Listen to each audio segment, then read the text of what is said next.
Thank you for listening to We Have Ways of Making You Talk. Sign up to our Patreon to receive bonus content, live streams, and our weekly newsletter with money off books and museum visits as well, plus early access to all live show tickets. That's patreon.com/wehaveways.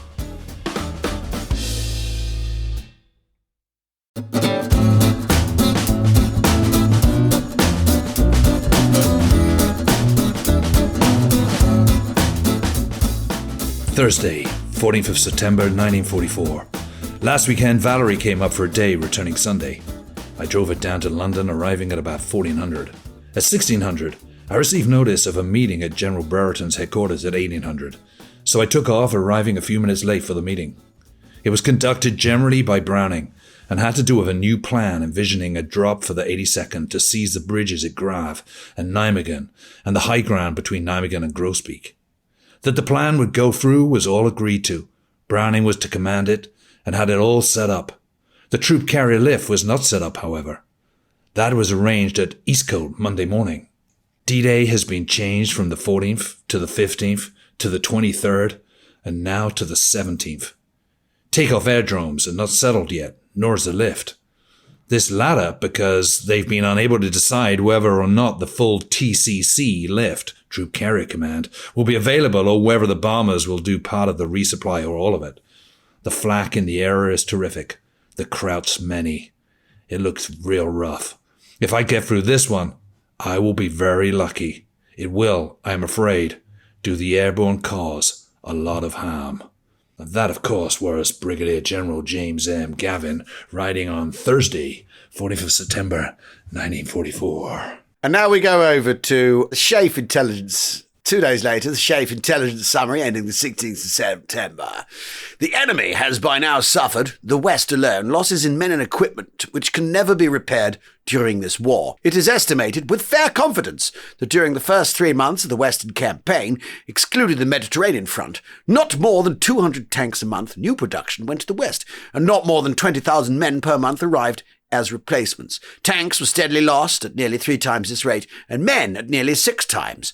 In the final rout, motor transport and guns were jettisoned wholesale, and men were left isolated in very large numbers. It is estimated that the enemy, on reaching his position on the western frontier of the Reich, will have lost at least 900,000 men on all fronts in the West. No force can then be built up in the West sufficient for a counteroffensive, or even for successful defence. That's the weekly intelligence summary of SHAEF for week ending 16th September 1944. And SHAEF, of course, is Supreme Headquarters Allied Expeditionary Force. So this is the Allies' headquarters. This is Eisenhower, the Supreme Allied Commander. This is his intelligence team. This is the top of the bunch. This is their intelligence summary. And this is the day before Market Garden is launched. And it is basically saying, of course, we've got to do this because the Germans are a busted flush and they can't possibly defend against this. Whereas Gavin's quote is, it is full of uncertainty of the enormity of the challenge that is facing them and the very last minute nature of how the lift is going to be conducted, which 3 days out is still not confirmed. Achtung, welcome to We Have Ways of Making You Talk, episode 2 of our Market Garden Arnhem series. If you listened to episode 1, and I imagine you did, we talked about the air plan, the Arnhem component of this fated and fateful operation. And today, or in this episode rather, because you've subscribed and you're listening to them hot in order and your dog is in love with you because of all the extra exercise it's getting, or you've decided to drive on from Edinburgh to Aberdeen or something just to get this episode in, we are now looking at the plan for 2nd Army, not 30 Corps, the plan for 2nd Army, for US 82nd Airborne Division, for 101st Airborne Division, and what is going to happen south of the river, as it were, or south of the rivers, the many, many rivers, and north of the Albert Canal. So, Jim. Yes. Overall plan is for 2nd Army, of which it's going to be 30 Corps, that element of 2nd Army, is going to drive a wedge, and it's going to start from just south of the Dutch border and drive all the way up. And what the Airborne Army is supposed to do is secure all these bridges, because there are lots and lots of rivers. And where there's lots of rivers, there's lots of bridges. So there's this one road which is going to take them all the way from the Belgium-Dutch border all the way through to Eindhoven via Zonn, and then north up to Grave, and then to Nijmegen, and then ultimately to Arnhem. And the idea is you're going round, you're avoiding having to go flat onto the Siegfried line. Exactly, go round the back door. And that also you could swing left if you want and deal with the V weapons coming out of Holland as well. That's the other issue with the Netherlands, is it's the base for the V weapon blitz against Britain. Yeah, the paratroopers and the glider-borne troops, they land, they secure the bridges, wait for Second Army to thunder along in their tanks and their half-tracks and their artillery and all the rest of it and their motorised infantry, and then expand those positions and have this huge, great kind of lozenge shape, dent 60 miles long, which will proceed into northeast Holland and end at the Rhine, through which behind the rest of Second Army can follow and exploit, etc. Maybe some American divisions as well, as Monty sucks them into his master plan. Yes, exactly, to finish the war early by Christmas, all the rest of it. But of course, as of these things, there's huge amounts of air power going on. D-Day for Market Garden is 17th of September, as we discussed in the first episode. But the previous day, Bomber Command and 8th Air Force have hit Luftwaffe airfields to try and keep them out of the picture. You don't want them marauding Fokker Wolves going around all over the place. Lots of low-flying Mosquitoes, 84 Mosquitoes, as well as Bostons and Mitchells. These are twin-engine bombers, pretty quick, pretty nimble, of the 2nd Tactical Air Force, which is part of the RAF. They're attacking German barracks at Nijmegen, at Cleve, which is just the other side of the Reichswald, which is, let's say, 8 to 10 miles east of Nijmegen and 8 to 10 miles southeast of Arnhem, as well as at Arnhem and also at Ede. And at the same time, 872 B-17s with fragmentation bombs. So these are small, lighter bombs, which when they explode, send lots of bits of shrapnel everywhere to smash known flak and troop positions, cause as much kind of surface damage as you possibly can. And they're escorted by 147 P-51s, which are the Mustangs. Only 15 Fokker Wolf 190s are spotted and 7 shot down. So General Brian Horrocks, who's the commander of 30 Corps, who's a bit of a chap. He's been very badly wounded at the end of the Tunisia campaign, but has come back at the very beginning of August, taken over from Bucknell as commander of 30 Corps. He's a Monty man.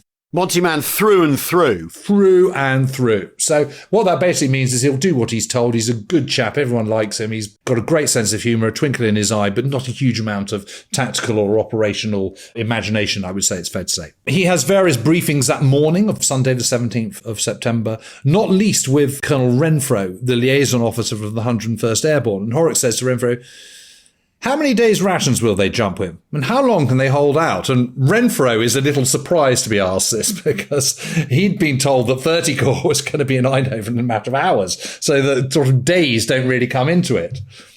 So there is this lurking suspicion that not everyone is singing from quite the same hymn sheet. Well, and the fact that 30 Corps don't set off until after lunch is a bit strange. Well, we'll get onto that in a minute. I just don't understand that at all. Anyway, the plan is that they're going to be with the Irish Guards and the Grenadier Guards. They're going to be in the lead. And the Irish Guards and the Grenadier Guards have kind of moved themselves into these little battle groups. So there's motorised infantry. And also they're in tanks. Although they're guardsmen and basically infantry, they've been transformed for the purposes of the second half of the Second World War, or certainly from Operation Overlord onwards, to be armoured. There to kind of surge forward once the breakthrough's been made. That's planned. But anyway, before they launch and cross the Dutch-Belgian border, there's of course going to be a barrage because no British operation could possibly be launched without a barrage.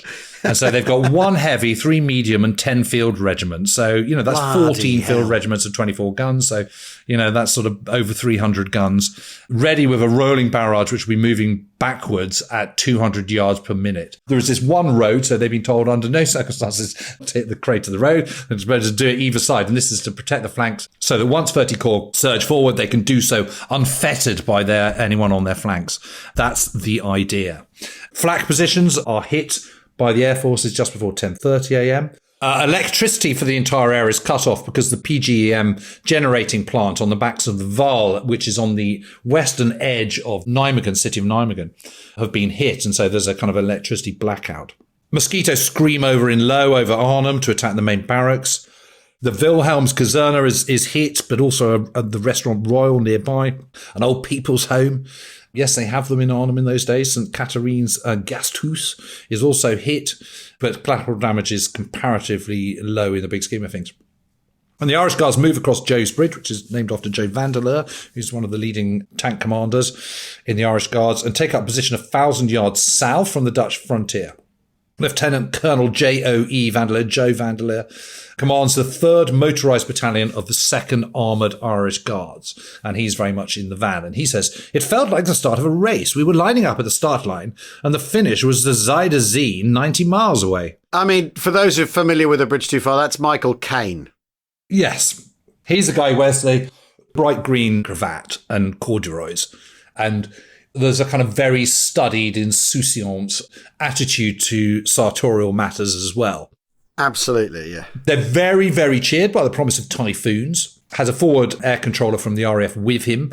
Horrocks, before this all kicks off, climbs an iron ladder and takes position on a factory roof near Joe's Bridge and watches troop carriers and gliders of 101st Airborne pass over, and then gives the order to the signal that H hour would be 14:35, so 2:35 p.m. that day. At 2 o'clock on the nose, the barrage begins, and under the barrage, the Irish Guards battle group start moving up to final positions on the start line. And at 13:45, 2:35 p.m, driver advance from lead tank commanded by Lieutenant Heathcott. As they pass the border, one tank after another is hit. So the whole kind of barrage thing hasn't really worked, and soon 9 are blazing. And Joe Vandeleur immediately calls up the RAF. You know, if you can't get your barrages to do it, then call up the RAF. And he says, "It's the first time I'd ever seen typhoons in action, and Jesus, I was amazed at the guts of those pilots. They came in one at a time, head to tail, and flew right through our own barrage. I saw one disintegrate right above me. The noise was unimaginable. Guns firing, the screams of planes overhead, and the shouts and curses of the men. I had to scream to be heard." God. So a sense of kind of unbelievable cacophony of sound, of noise, of screaming aircraft engines, of tanks rolling forward, of guns behind them, of blasts and smoke and all the rest of it. This is the launch of Second Army into Holland, the drive of 30 Corps down this one road that is going to lead them all the way to Arnhem, or is it? You know, terrific scenes. But of course, you know, why don't they start at 9 o'clock? I just don't understand.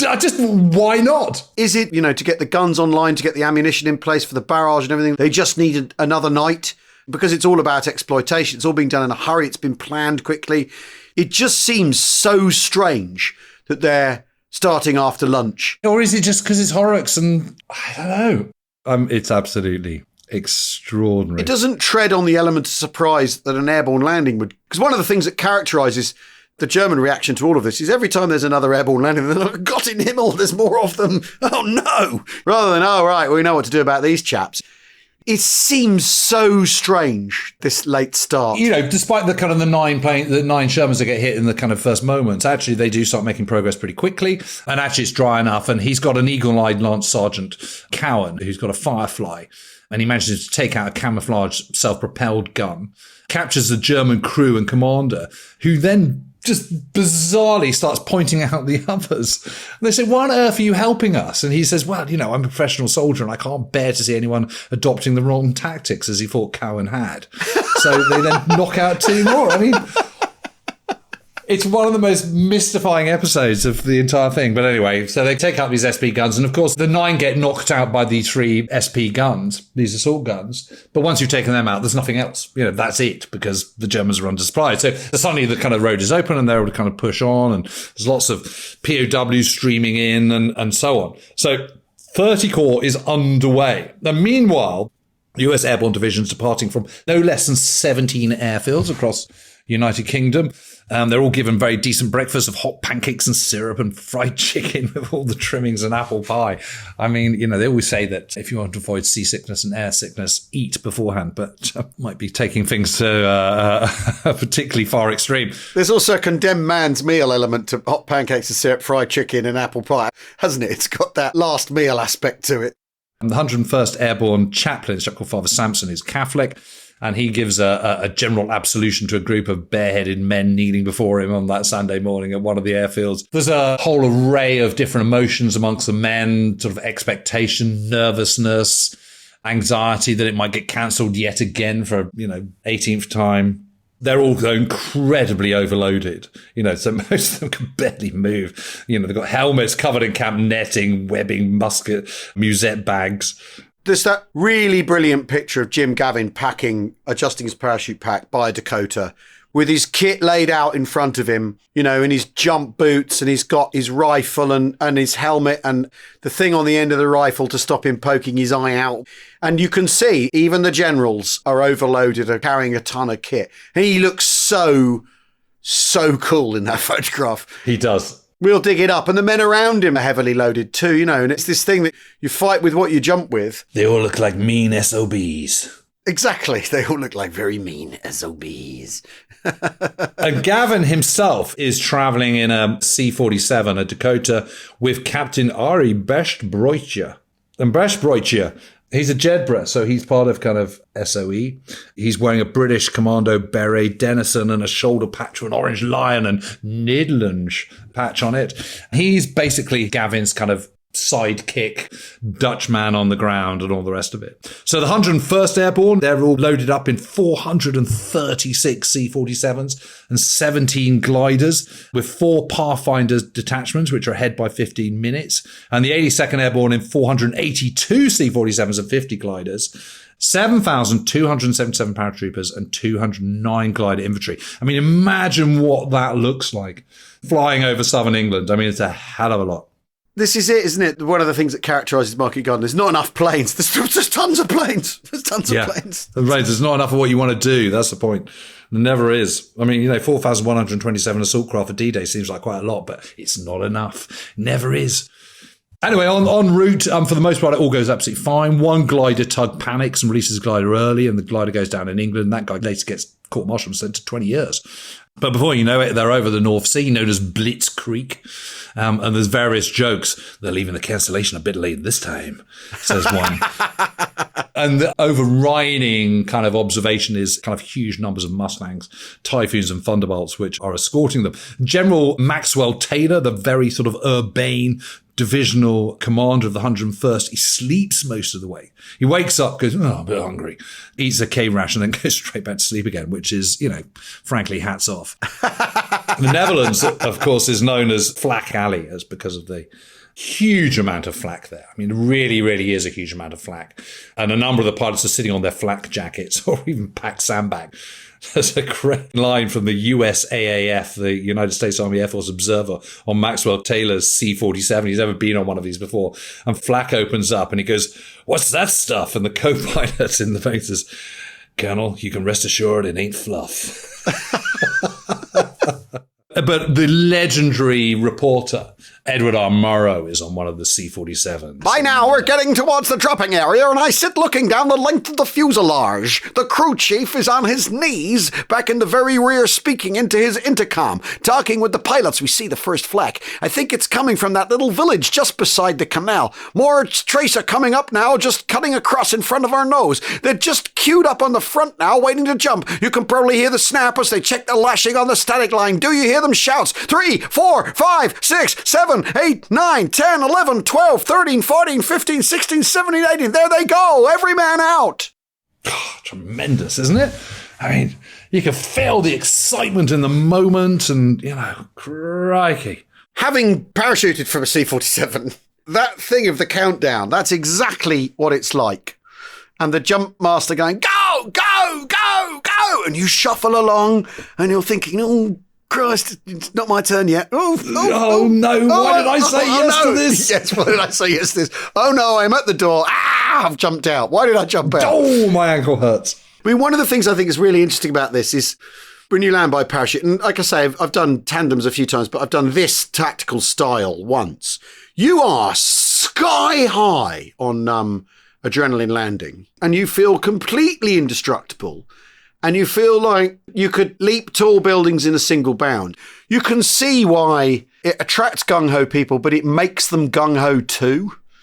This thing of parachuting is so tied up in what the men end up like. Well, like John Frost, he admits to finding it terrifying. He thinks it's absolutely terrifying. But once you've done it, you're like, right, Germans for breakfast. Murrow really captures that spirit, that moment, and that, it's the old joke, you're jumping out of a perfectly good aircraft. It's a crazy thing to do. Right, so we'll take a short break and then we'll come back with the 101st Airborne landings, the Screaming Eagles. Isn't it enough that you're Eagles? Well, you got to scream as well. You're Eagles. Being an Eagle's plenty, surely. We will see you after the break.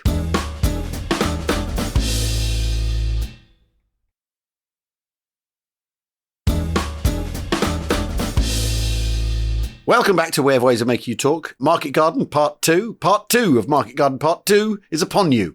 Rather like 101st Airborne Division, leaping from the skies from their 436 gliders, C-47s and 70 Wacko gliders. That's the approved pronunciation. Their Pathfinders start to land at around 1300 hours. What's amazing about this is all happening simultaneously. Yeah, and can I just point out again, 30 Corps are not leaving until an hour and a half after the first ones land at Eindhoven. Why? It's weird, isn't it? Really weird. You know, you never know. 30 Corps might have got to Eindhoven if they'd left first thing in the morning, and you wouldn't have even needed to deploy 101st Airborne. It might make life a lot easier. You might not have any issues with the Son Bridge. You know, not that I want to eat my own sandwiches here, but you know. Anyway, 6,809 paratroopers dropped with less than 2% casualty rate. Most units successfully assembling within an hour of landing. So, again, as per 1st Airborne up at Arnhem, this is absolutely just bang on compared to whatever come before. Exactly. And you compare it to their experience on D-Day. I mean, the other interesting thing about this, of course, is that 101st and 82nd were both part of the Overlord Airborne operation and have been withdrawn and refit. There's a cadre of extremely experienced people. Well, and particularly in the 82nd. Yeah. You know, who've been doing North Africa, Sicily, Italy, Anzio, the whole shooting match. So anyway, the 101st, of course, as everyone knows, is divided into 3 parachute infantry regiments, the 501st, 502nd and 506th. And for those who inexplicably don't already know this, it is the 506th, an Easy Company, part of the 2nd Battalion, which is a subject of Band of Brothers. So they're on 4 different drop zones near Weigel, which is a little town, and Zon. Yep. And these are both north of the major city of Eindhoven. And it is the 501st, which is on drop zone A, DZA, so we're now Americans, southwest of Weigel. The 502nd is on DZB. Abraham Baker. And they then split. And they literally go at diametrically opposite routes. So part of the 502nd one goes to a bridge southwest of where they land on drop zone B to a place called Best, where there is another bridge. And the rest go to secure a bridge at St. Udenrode, which is to the northeast. So one is at kind of 8 o'clock and the other is at 2 o'clock from where they're landing. And the 506th, as in Easy Company, they're on DZC, Charlie, literally right next to DZB, and that is northwest of Son. So I'm sure everyone's got a very, very clear picture in their mind now of exactly where they all are. But we will put up maps and stuff, and the maps do make it all very straightforward.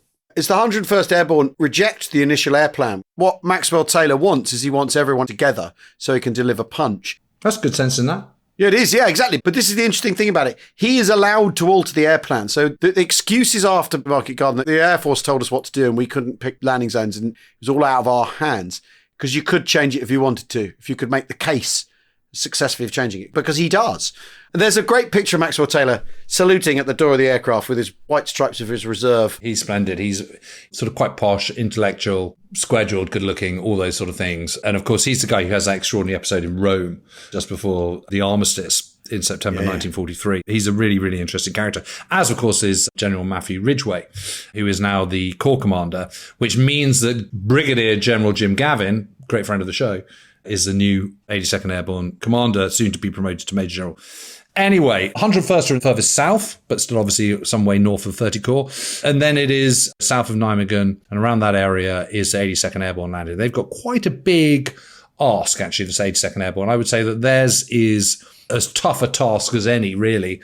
Their Pathfinders start landing at their DZO or DZO at 12:47, again, which prompts a question, so why didn't 30 Corps start earlier?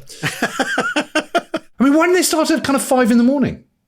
Or 4 in the morning? It doesn't make any sense. 10 C-47s are lost en route, 1 glider's lost, but only 2 paratroopers are killed landing, and 7 glider infantry are injured. DZO, that is where the 504th PIR are. And, these are the most experienced. This is ones that Gavin was commanding in Sicily in July 1943. They're the ones that have been in Anzio. This is Ross Carter and those devils in their baggy pants and all that kind of stuff, which if anyone hasn't read it already, I strongly recommend you do. It's terrific. All 78 sticks land within 1,500 yards of the drop zone, which is, again, is just pretty darn good.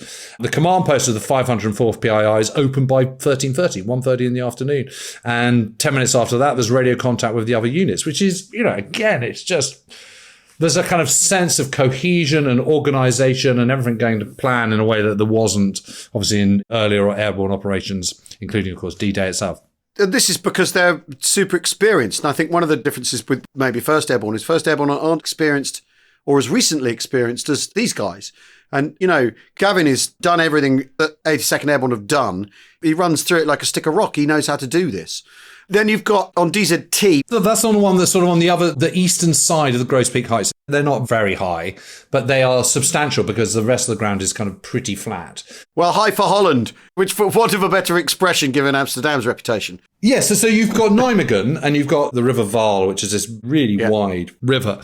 Below that, you've got various canals. You've got the Vaal-Maas Canal, and then you've got the River Maas, which comes into the Meuse, as in Sedan and 1940 and Gadarian Crossing and all the rest of it. So it's that still long snaking river that goes down into kind of eastern part of France. Anyway, you've got Nijmegen, and then you've got this little narrow finger extending eastwards between the river and the heights, the Gross Peak Heights, where there's a little town called Beek, and there's Weiler, and there's various others, and this is where the Dutch-German border is. Then you've got the heights, which again are not very high, but they're pronounced. And they are largely wooded. And in the middle of this, and on the kind of eastern side of the heights, is the village of Groesbeek. And then it falls away over an area of, 4 or 5 miles, something like that, until you get to the Reichswald. And the Reichswald is a great forest that protects the kind of, the western German border. And on the other side of that, you've got Cleve. So they want to get the heights because they're worried that the Germans are going to attack out of the Reichswald and they don't want to lose the high ground. So there is very strong reason for wanting to take the Groesbeek Heights as quickly as you possibly can. Yes, but there's a complication with the Groesbeek Heights area as well, which is the presence of General Browning's 1st Airborne Corps headquarters. Yes, who is taking up 38 gliders, which could have been used elsewhere. Because arguably there's not an awful lot that a Corps commander can do in these circumstances. Come a few days later, once things have settled down. This headquarters doesn't effectively exist. It's been thrown together for this operation. Browning brings his teddy bear and 38 gliders and then really has nothing to do except possibly be protected by 82nd Airborne Division. It's absolutely lunatic. And, that is one of those things where ego and hubris have just got the better of good military sense. He's desperate to be a part of it all. He absolutely doesn't want to miss his moment, and he's damned if anyone's going to stop him from going. But someone should have stopped him from going. That is the bottom line. Anyway, be that as it may, 1,922 men of the 508th Parachute Infantry Regiment plus 40 Pathfinders of the 325th Glider Infantry Regiment begin at 1:26 p.m. a landing, and by 3 o'clock, 90% have not only landed, they've assembled. So they know exactly where they are. They're in the right units and they know what they need to do. There's heavier flak here out of 132 aircraft. 25 are wounded. But, it's still very light. And Gavin is dropped from only 400 feet, which is a disaster for him because basically the pilot doesn't take account of the rising land of the Groesbeek Heights. He lands on the Groesbeek Heights, but as he lands from 400 feet, obviously he lands with a wallop. Don't forget he's got an awful lot of kit with him as well. Fractures 2 vertebrae as he lands, but keeps going anyway because, that's what he's like. He's almost shot at almost immediately, but he's saved by Captain Arie Brester-Breutje, the Dutch Jedburgh, and then heads off to set up his CP in the woods in the Groesbeek Heights, which one can still see the remains of just about. So while all this is happening, what's the German reaction here? Well, we talked a little bit about what's going on in the first episode with the German reactions in Arnhem. But Student, 1st Fallschirmjäger Army Headquarters, south of Vught, near the concentration camp, and he's doing paperwork. Annoying red tape followed us even here onto the battlefield. I had opened wide the windows of my room. In the late afternoon, enemy air activity suddenly became very lively.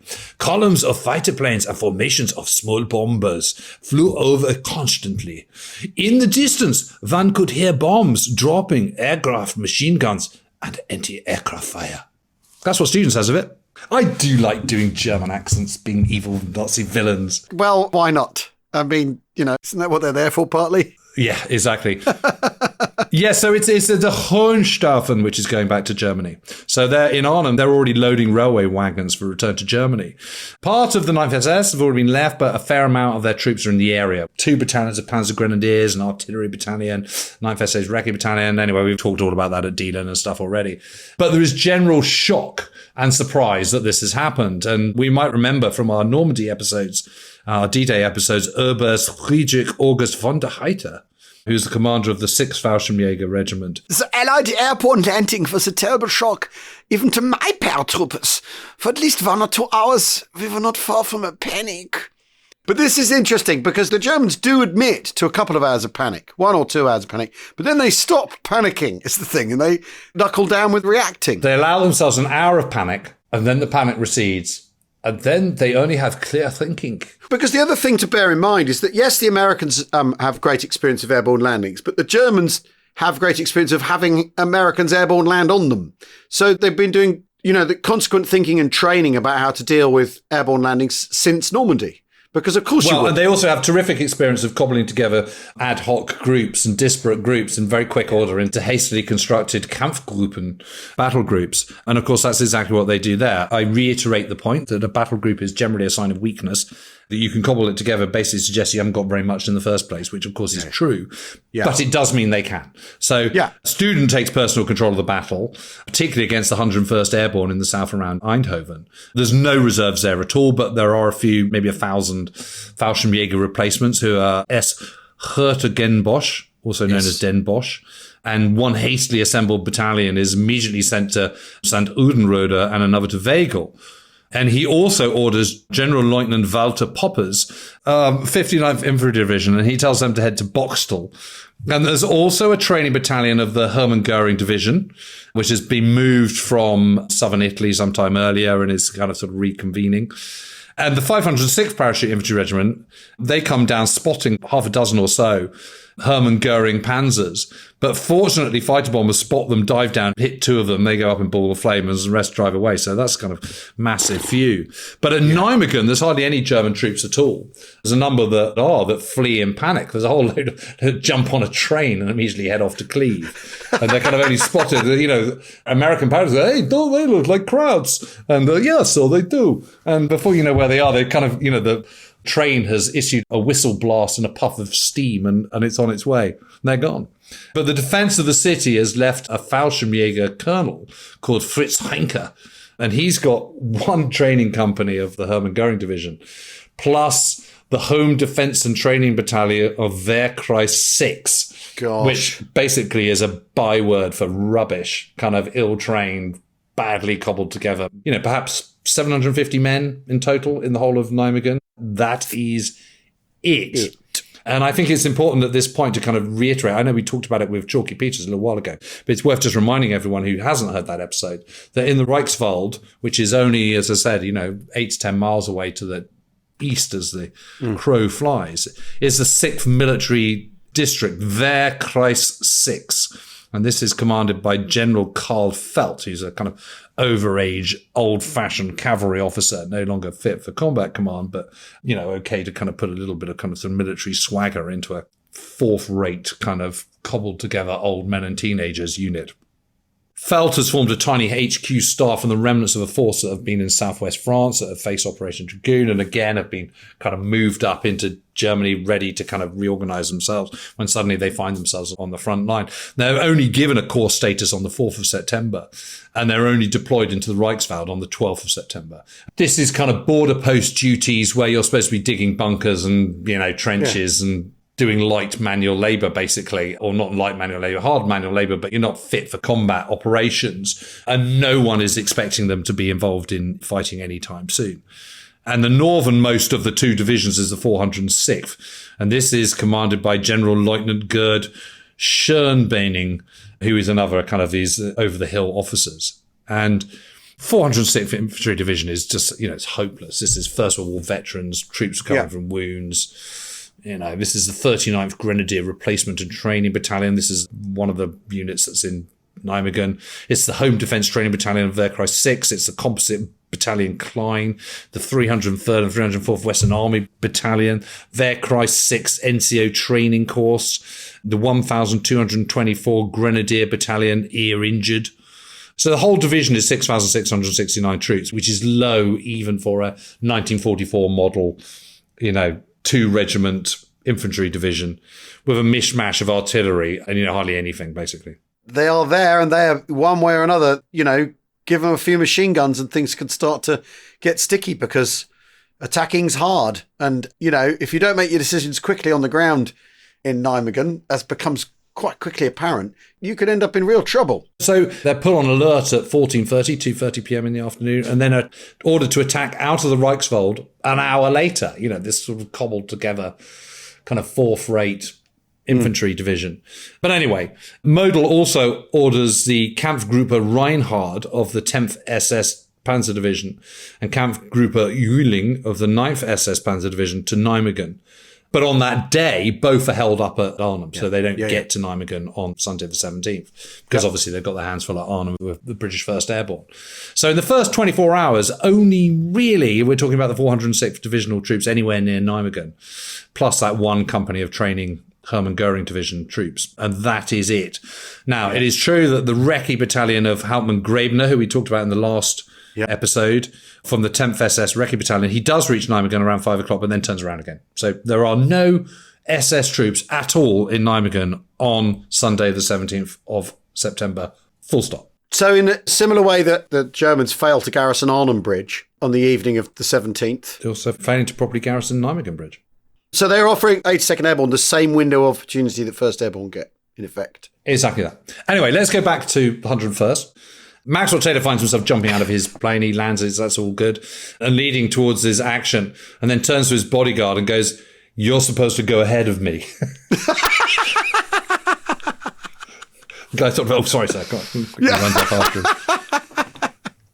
Oh, I love it. His bodyguard's a Marxist. He shouts, "Hurrah for Stalin," or something. As really? He jumps out. Oh, yeah, awesome. Really funny. Anyway, the 506th, as in Band of Brothers, they head towards Sonne, but they meet opposition from 88 machine guns as they're trying to advance through woods. And unfortunately, they come out the kind of wrong bit. The guns die down. There's an eerie silence, and there's a huge explosion. And that, unfortunately, is the Sonne Bridge being blown. Colonel Sink is absolutely distraught about this. But on the plus side, at least the central pillar is still intact. So, from an engineer's point of view, it's comparatively easy to sort out. The 502nd PIR, well, the 1st Battalion goes to St. Udenrode, and everyone gets very hot, and they get attacked by a handful of Germans with MGs and mortars, but that's soon crushed. And the men spring forward and take the bridge without any problem whatsoever. So by dusk, St. Udenrode is secured. So that's a massive tick. Meanwhile, Captain Robert Jones of Company H is sent to Best, which, as you may remember, is in the opposite direction. So this is at 8 o'clock from the drop zone. If the Somme Bridge has been blown, this is a kind of sort of backup bridge. That's the idea behind it. But again, they get a bit lost and they end up emerging from the woods in the village rather than further south where they could have easily charged the bridge and meet quite a lot of enemy fire. Lieutenant Verzbowski's platoon manages to push further south and gets nearer to the bridge. But just as they're kind of thinking about storming it, they see a column of 12 German trucks and 3 half-tracks of light flak coming towards them. Captain Jones wants to ambush this and wait and tells everyone to hold their fire, but someone goes and blows it and opens fire too early, lets the cat out of the tan, and that's that. So there's a major firefight, and in the process, Verzbowski's platoon gets reduced to 18 men. And with dusk and rain falling by this point, they've got very, very close to the bridge, and they're ready to charge it, but they still haven't captured it as darkness falls.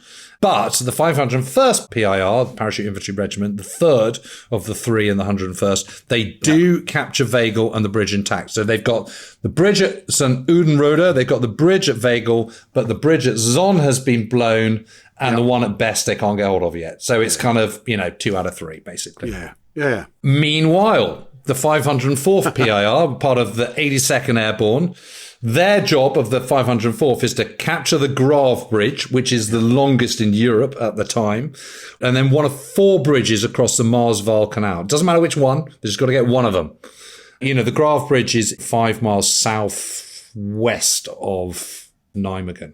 So the Grave Bridge is actually 400 metres long. Yeah, exactly. And it looks sort of like it's made out of Meccano, doesn't it? Yeah, it's like a sort of box, a sort of long box. So the 504th is in DZ-O, or Drop Z-O. Again, when you go there, it's kind of incredibly obvious that this is where you'd have your drop zone.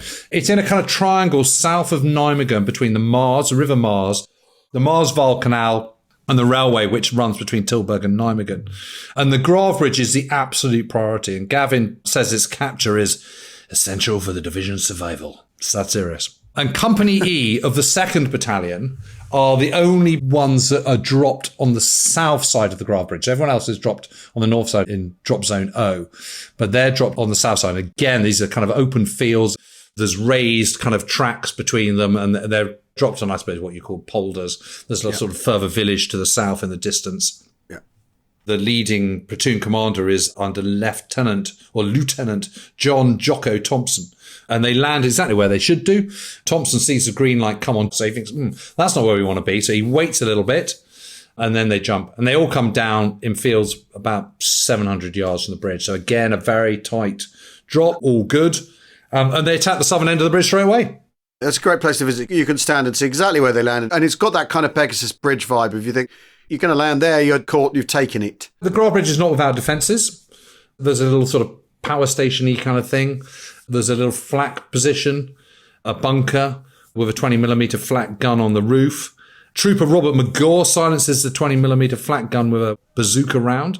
Fires a couple of those, and that's the end of them. They've been told that they should just shoot and kill any Germans in case they're about to blow the bridge. Just can't take the risk. So they do. Some attack straight over a small bridge, a little sort of footbridge over a small stream. Others go straight across the little waterway. They attack the powerhouse at the edge of the southern end, while others rush ahead. They charge the sluice house, find terrified Germans inside, next to 4 dead comrades, and actually they don't shoot those. And then they see some motorcyclists approaching, and they speed over the bridge and cross it, and then 2 more lorries follow, and this time the paratroopers are ready. The motorcyclists get away with it, but not the guys in the lorries. Sergeant Roy Tidd kills the driver of the first lorry, which skids to a halt. The second truck brakes hard. It's absolute mayhem. 40 to 50 Germans jump out and flee back towards Grave with sort of, machine guns and small arms all kind of firing their wake and mowing them down. And at the same time, Company F from Drop Zone O attacks from the north, and they take out 2 flat positions on the north. Absolutely no POWs either, no prisoners taken. And then companies E and F meet in the middle, and at 8 o'clock, 2000 hours, Graaf Bridge is reported as captured intact. And I've got to say, it goes about as well as you could possibly hope it to go. It is completely, totally successful. And getting the Graaf Bridge is really, really important because it's so long. It's not one that you can easily bridge. So Gavin is right in saying this is absolutely essential, because if it gets cut off, they're stuck in their little island south of Nijmegen, and they can run, but they can't hide, kind of thing. So then there's these other bridges, which are all numbered. There's number 7 at Heumen, there's number 8 at Malden, there's number 9 at Hattert, and there's number 10 at Neerbosch. And they've only got to capture one of these. So they do multiple attacks on a load of these bridges. But actually, number 7, the bridge at Heumen, actually they do manage to capture. Company B is part of the 1st Battalion, which is under Captain Thomas Helgeson. They assemble quickly, Drop Zone O, and head off on a cross-country route. And as they're nearing the bridge, they come under fire. And the B Company men respond very quickly. They're BARs, they're Browning automatic rifles, sort of equivalent to the Bren, I suppose. And the Germans retreat to a kind of sluice house, which is on a sort of little island in the lock. So you've got this sort of classic thing where you've got the lock, you've got the sluice house, you've got the river coming through. So you've got the sluice bit, which you can't navigate through, and you've got the lock, which obviously you can, and there's this little sort of brick stone island in the middle of it. So the Germans retreat to that, and this allows the combat engineers to crawl to the forward part of the bridge and cut all the cables to explosive which have been laid on the bridge. And this again just shows you the kind of sort of low grade quality of the German troops here. They don't know what to do, they're panicking. They allow the kind of the Americans to just overwhelm them by their kind of confidence and panache and sort of square jawedness of the Americans. It just kind of So they managed to capture the bridge in pretty quick order. The 2nd Battalion of the 505th charges from the eastern side. So that's the 3rd Parachute Infantry Regiment, which lands there and captures a Soviet 75mm flak gun. And so again, the Heumen Bridge is attacked. So that's the Graaf Bridge, which has been captured, and the Heumen Bridge, which has been captured. Malden, the bridge is blown by the Germans, but very swiftly cleared of enemies, so that's okay. There's a standoff at Hattert, and the bridge is blown at 2015, at 8:15, but the Germans don't really need it, so it doesn't really matter. And Neerbosch is actually taken by the 508th Parachute Infantry Regiment in the early hours of the 18th of September, so sort of jumping ahead. So basically, they've got what they need. Then you've got what happens to the rest of the 508th Yes. Parachute Infantry Regiment, Yes. which is the kind of the big controversy of the day. And this Parachute Infantry Regiment, the 508th, is commanded by Colonel Roy E. Lindquist. And Lieutenant Colonel Mark Alexander is his XO, his deputy, his second in command in Normandy, and thinks that Lindquist is a good staff officer, but he's just not a fighting man. Yeah. And Gavin also thinks that of his regimental commanders, Lindquist is the weakest. He's a dotter of I's and crosser of T's. He's a great kind of staff officer, but he's not an obvious combat commander. But be that as it may, he's been given a pretty tough set of orders. The first one is to seize the objectives on the northern portion of the 82nd Airborne's defensive area and establish roadblocks on several major roads, especially leading those up from Nijmegen to the Grosbeek Heights. So he's got to clear and secure the landing zone for the gliders. So they've basically got to have control of the northern part of the Grosbeek Heights, the roads from the Grosbeek Heights down into Nijmegen.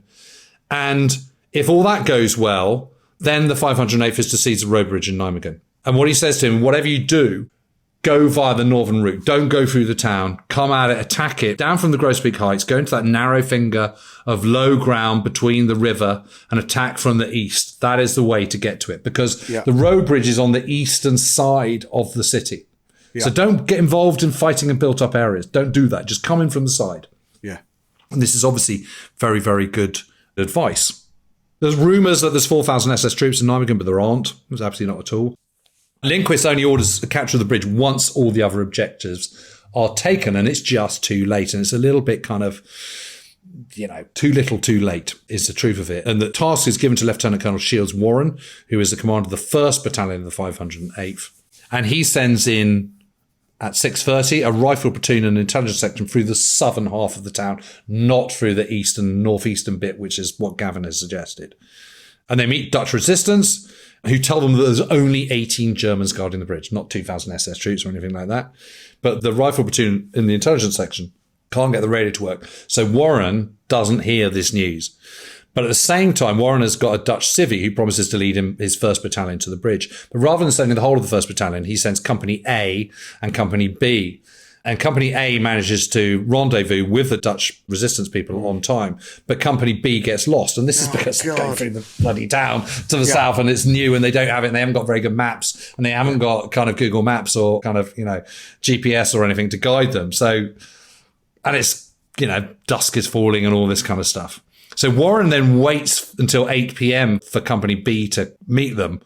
Then immediately kind of throws them and says, oh, what the heck, they're obviously not going to come. So then leaves a single guide for them in case they suddenly appear, and heads off into the dark with the city with just Company A.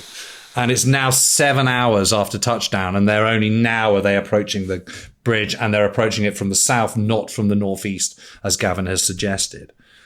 They do hear motor convoys and trucks and stuff, and they immediately assume it's going to be SS men arriving. But of course it isn't. They're thinking the opposition is going to be heavier and worse than it actually is. And they get into the city and they find no Germans at all, so they keep pushing forward. And eventually they reach a roundabout at the Kaiser Karel Plain, which is kind of sort of open area on the kind of just south of the road bridge in the kind of northeast central bit of the centre of town. And it's still there, and they're met by a burst of automatic fire. And by this point, it's 10 o'clock, so it's dark. And they just don't quite get there. Captain Jonathan Adams, A Company, is told by Dutch civvies that the control mechanism for the bridge demolitions are in a post office, which is just a few blocks north of the Kaiser Karel Plain. So Adam leads his platoon to the post office, overcomes the defenders, destroys what they think is the mechanism. In fact, it isn't. And then discover that they're trapped there because the 750 Germans that are in the town have all suddenly realised that this is the thing they need to defend above everything else. And although they're not very good troops, there are numbers, and there's only one company of the 82nd Airborne from 1st Battalion of the 508th, and that is just not enough. And Gavin turns up with his dicky back at the command post of the 1st Battalion of the 508th, of Warren's command post, just as the Germans are counterattacking around the bridge in Kaiser Karel Plain. And he says, look, we haven't got enough men here. It's dark. We can't see where we are. We kind of missed the boat on this one. You should have come in from the northeast.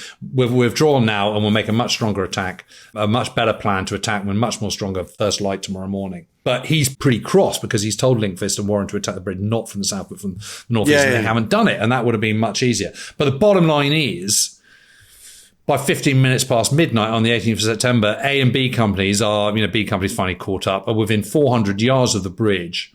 this 1,960 feet long bridge over the vast bridge, yeah. It's vast, but they haven't got it. So you'd have to say, all in all, 30 Corps are making good progress. You know, the 101st Airborne have got 2 out of the 3 bridges they need. So have the 82nd Airborne, as it happens. They control the Grosbeak Heights. They're within a grenade throw almost of the southern end of the road bridge, but they're not quite there. So it's a good first day, but I would say it's the conclusion. Jim, that is absolutely amazing. I feel that burst of machine gun fired around 2200 hours around the Kaiser Karel Plain is the burst of machine gun fire that changes the course of the war. I do hope that the Lancer on that MG-34 or whatever it was is thoroughly ashamed of himself because the war would have been over by Christmas. We're back into these tiny contingencies, you know, and there's similar decisions here to in Arnhem. Do you engage? Do you push on? Do you hold back? Avoid where the Germans might be? How do you shove on? You're as confused as they are, but how do you exploit that confusion? It's all so tangential and fascinating stuff. Anyway, that's the end of part 2 of our Market Garden series. At midnight, therefore, 1st Airborne Division hold Arnhem Bridge. I mean, I say division, elements thereof. As you said, 101st hold 2 out of 3. 82nd Airborne hold 2 out of 3. Second Army on their Thunder Run up from Joe's Bridge. What will happen next? What will happen next? Join us for part 3 of our Market Garden series. Thanks very much for listening to We Have Ways of Making You Talk. If you want to listen to all these in one lump, subscribe to Officer Class on our Apple channel or become a Patreon where there's sort of ancillary stuff to this subject as well. And actually everything curated. So every time we've talked about this before, every time we talked about stuff related, it's all there for you to listen to for the price of a pint a month, basically. Anyway, we don't do hard sell on this podcast. Thanks very much for listening. Next part, Jim, what are we doing in the next part? Where are we going next? Well, we're going back to Arnhem, I think. We're going back to Arnhem, exactly, for the 18th and 19th of September 1944. And then, and only then, will we return to the events at Eindhoven and Nijmegen. I'm as thrilled by this story as I ever am, Jim. Always. Thanks very much for that. Never ceases to amaze and enthrall. Exactly. Thanks for listening, everyone. See you soon. Cheerio. Cheerio.